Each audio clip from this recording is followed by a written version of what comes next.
Okay, Bang, here you have the cooling compressor, and here you have the heat to heat the oil in the compressor.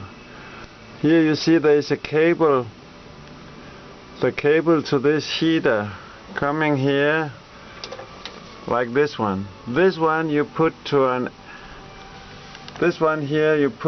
external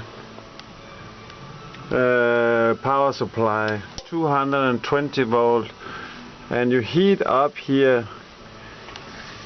Inside here in this glass you can see the oil level. Normally the oil level will be high if you have too much refrigerant inside the compressor. So you heat up, for example, in 12 hours, and you will see that the oil level will go down. As soon as it doesn't go further down, you have only oil in the compressor and you can start up.